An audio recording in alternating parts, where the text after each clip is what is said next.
Makitaan sa video ang pagsulod sang tubig baha sa pila ka balay sa Sibalom Antique. Bisan sa ikaduha nga panalga na nalabot sa gihapon sang tubig ang ila kagamitan. Ang ila mga hinuptanan ginpasaka sa matagas nga palatungan.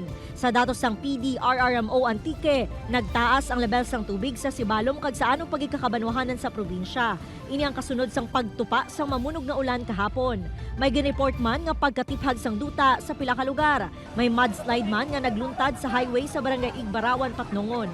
Bangod sa malaing nga tiyempo, nadala ang Antique sa mga lugar nga gindeklarar sang DILG ang suspensyon sang klase kag trabaho sa gobyerno. Sa po especially sa Luceman.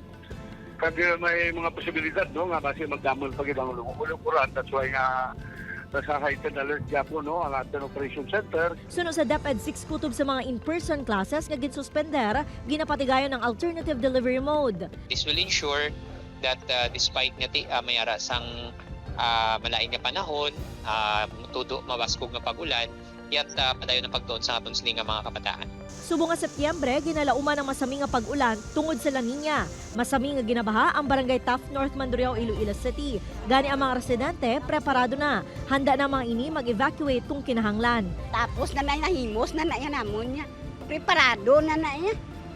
Hindi ka magpreparar nga nagyan mo na. Ang pumuluyo naman sa coastal area sa Kalumpang Molo, nagapangaman na sa paghampak sang balod.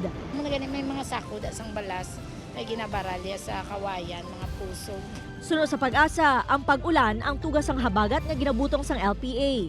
Basta southwest monsoon nga daan, usually mga gakapektuhan ginang mga areas na ang Antique, southwestern portion sang Iloilo, kag sa may southern portion sang Negros Occidental.